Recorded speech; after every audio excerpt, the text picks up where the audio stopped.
And this leads Aquarius Wave to another interesting area, sanctuary cities.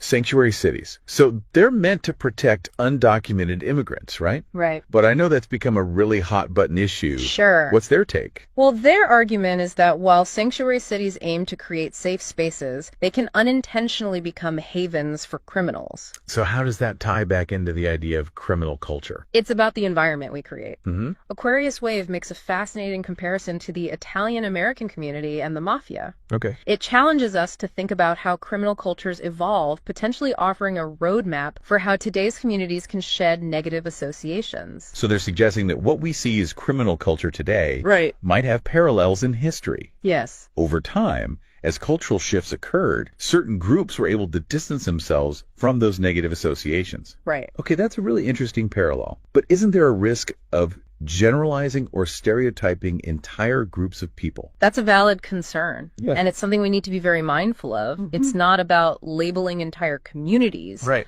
but rather understanding the complex factors at play. So it's more about individual accountability within that broader cultural context. Precisely. And this brings us to another key point that Aquarius Wave emphasizes, personal responsibility. Okay. They argue that we can't just blame the system or the culture. Individuals have a responsibility to make choices that align with their values. You mentioned that story about the mother who confronts her daughter for glorifying gang activity. It seems like tough love, but is Aquarius Wave suggesting it's actually a powerful act of love for the community as a whole? That's a great question, and one that I think is worth exploring further. What do you think, listener? Yeah, it's definitely a lot to unpack. I mean, as a parent, Right. wanting to protect your child is natural, but Yeah. Aquarius Wave seems to be saying there's a bigger picture here. Yeah, there is, and that anecdote highlights the tension between love and accountability. Okay. Sometimes setting firm boundaries and refusing to condone harmful behavior, even when it's your own child, is the most loving thing you can do. So it's about breaking the cycle, not just within a family, but within the whole community. Exactly. And that brings us to what Aquarius Wave calls a self-preservation tactic, separating yourself from those who are deeply entrenched in criminal culture. That's a really tough one. Yeah. On the one hand, you want to support people, help them change, but on the other hand, you have to protect yourself, right? Where do you draw the line? Right. It's a complex dilemma. Aquarius Wave argues that sometimes separation is necessary for self-preservation, Yeah. for breaking free from those negative influences. Mm-hmm. But it's not about abandoning people. It's about recognizing the power those influences have and choosing to surround yourself with individuals who support your aspirations for a better life. It's like that saying, you are the company you keep. Yeah. Listener, have you ever had to make that tough choice to distance yourself from someone, even if you cared about them because their choices were dragging you down? Mm-hmm.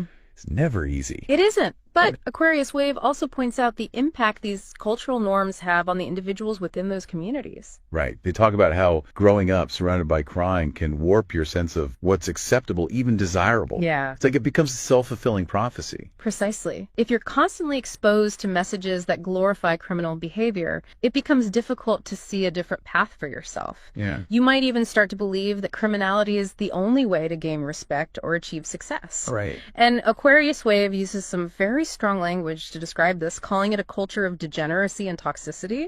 Okay, that's pretty intense. Do you think that kind of language helps or hurts the conversation, listener? Does it make you more receptive to their message or make you want to tune them out? It certainly grabs your attention. Yeah. While the language is provocative, it underscores the urgency of the situation. Aquarius Wave is arguing that this culture has real and devastating consequences for individuals and communities, trapping them in a cycle of poverty and violence. So it's a wake-up call, but it's not all doom and gloom, right? Okay, They do offer some hope. they do. Aquarius Wave believes that communities can change. Okay. They can shift their values and break free from negative patterns. They point to the Italian-American community and how they were able to distance themselves from the mafia over time. That's an interesting example. Yeah. But how do you actually change an entire culture's mindset? Where do you even begin? It's the million-dollar question. Yeah. It requires a multifaceted approach. Aquarius Wave emphasizes the importance of strong role models who embody positive values. They talk about the need for families and communities to set clear expectations and hold individuals accountable for their actions. It sounds like it takes a village, Yeah. right? Everyone has to be on board and working together. Absolutely. It's about creating a culture where young people see a viable path to a fulfilling life that doesn't involve crime. Right. They need to see alternatives, be Yeah. exposed to different possibilities, and that requires a collective effort from families, schools, community organizations, and even policymakers. So it's not just about punishment or locking people up. It's about prevention, giving people the support and resources they need to make better choices. Exactly. And that might mean redirecting resources that are currently focused on dealing with the consequences of crime towards programs that focus on prevention and intervention. Okay. It's about tackling the root causes: poverty, lack of opportunity, exposure to trauma. Right. All of the things that can make someone more susceptible to criminal behavior. Yeah, that makes a lot of sense. But Aquarius Wave doesn't just talk about systemic solutions. They also talk a lot about personal responsibility and moral development. Yes, that's a crucial point. It's about instilling in young people a sense of right and wrong, a belief in their own worth, Right. and a commitment to making positive contributions to their communities. So it's both and, right? You need the systems to change HD. You need individuals to take responsibility for their actions. Precisely. And it's about understanding that our choices have consequences not just for ourselves, but for those around us. Okay, so we've talked about the problem criminal culture and some potential solutions. But one of the things that struck me about Aquarius Wave's argument is the emphasis on separating ourselves from negative influences. But isn't that easier said than done? Especially if those influences are coming from people we love from our own families. It's incredibly difficult, no doubt about it. Yeah. And it raises a lot of ethical questions. Right. Where do you draw the line between supporting someone and enabling them? How do you balance your own well-being with your responsibility to others? It's a real dilemma. And I think it's something a lot of people struggle with. We want to help, but we also don't want to get dragged down. Listener, has this ever been a challenge for you? Have you ever had to walk away from someone, even if it was painful, because their choices were harming you or your family? It's a difficult but sometimes necessary decision, and it speaks to the power of individual choice, even within a culture that might seem to dictate a certain path. Right. You always have the power to choose a different path, even if it's hard. So it's about recognizing your own agency, your own power to shape your destiny. Absolutely. And it's about understanding that change is possible both for individuals and for entire communities.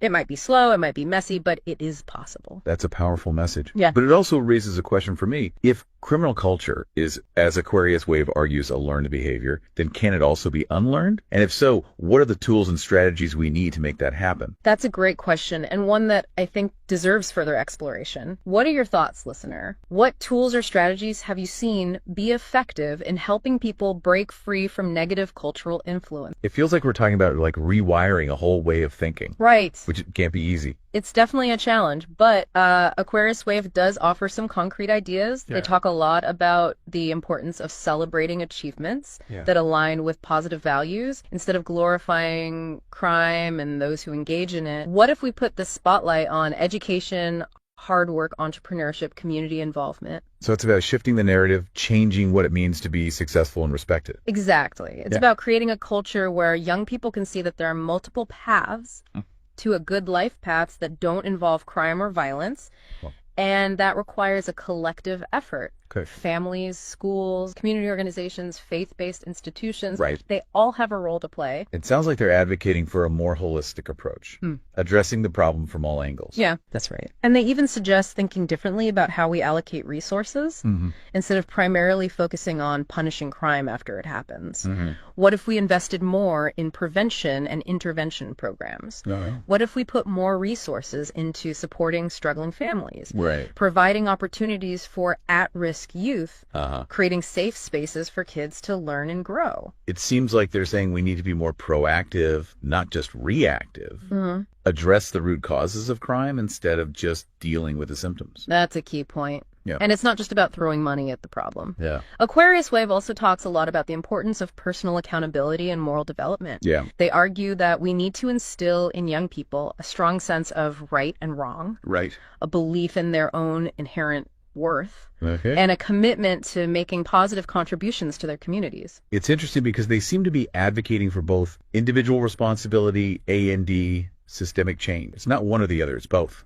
Absolutely. It's about recognizing that individuals have agency. They have the power to make choices. Right. But it's also about acknowledging that those choices are made within a particular context, Yes. a cultural landscape that can either support or hinder positive change. So we've covered a lot of ground in this deep dive. We've explored the concept of criminal culture, its impact on individuals and communities, the potential for change, and the importance of both personal responsibility and systemic solutions. It's a complex issue, but it's clear that Aquarius Wave has given us a lot to think about. They certainly have. And I think one of the most important takeaways is that this is not about blame or judgment. Right. It's about understanding compassion and a shared commitment to creating a society where everyone has the opportunity to thrive. Well said.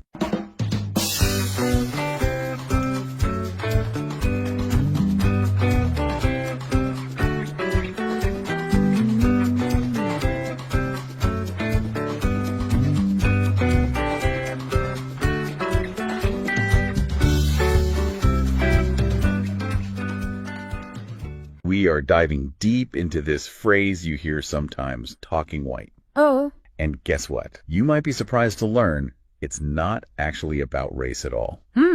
We're breaking down a really fascinating YouTube video by Aquarius Wave. Yeah. He's a musician and a speaker who really breaks down this concept. I think what's so powerful about his approach is that he starts with his own story, which I think allows us to connect with kind of the emotional weight of these societal pressures, even before we get to the broader implications. Right. He shares his own personal experience of being told as a child that he talks white. Right. The impact that had on him and just his developing sense of self. Yeah, You know, totally. makes you think about those comments that people just say and how they stick with you. It's like being told that a fundamental part of who you are, or how you express yourself, is somehow wrong or out of place. Out of place, yeah. And it can lead to this feeling of having to constantly code switch, you know, changing how you communicate depending on who you're with. And Wave really highlights that struggle too. Yeah. He talks about actively trying not to come across as white. Right. Picking up like lingo and mannerisms, you know, to fit in. Yeah. Even though it felt like he was suppressing his true self. Absolutely. And what's interesting is that code switching isn't just about language. Right. It's about navigating all these complex social dynamics. Think about the ways in which Black individuals have historically had to adapt their behavior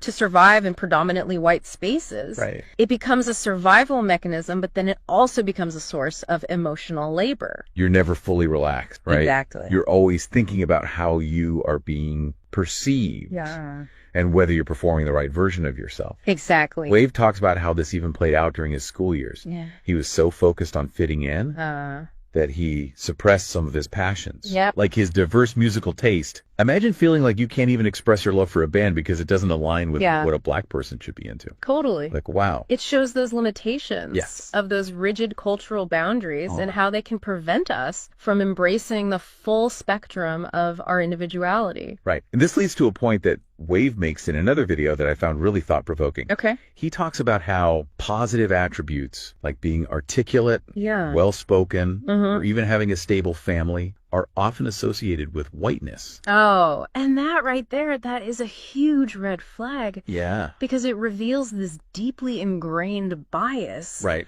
Where success, intelligence, and even like basic decency are seen as these inherently white qualities, as if they are somehow incompatible with Blackness. He says it point blank. Yeah. He says the fact that positive attributes are associated with whiteness is an actual issue. And he's right. Yeah. Because when you internalize that message, it can really limit your aspirations and your sense of what's possible. Think about the impact on a young person who starts believing that to succeed means betraying your cultural identity. Wave admits he suppressed his own intelligence and creativity because he didn't want to seem lame. Right. Or like he was trying to be something he wasn't. Yeah. It's really sad to hear him talk about feeling like he had to choose between being true to himself and succeeding in a world that seems to value white. This connects to sociologist Pierre Bourdieu's concept of cultural capital. Okay. The idea that certain forms of knowledge, skills, and tastes are more highly valued in society. Okay. And that those are often linked to race and class. Okay. So things like speaking properly, having a broad vocabulary, or appreciating classical music can give you an advantage in certain social circles. So like knowing about fine wine or classical music is seen as more sophisticated than, you know, street art or hip hop. Exactly. And this cultural capital becomes like a form of currency that can open doors or create barriers.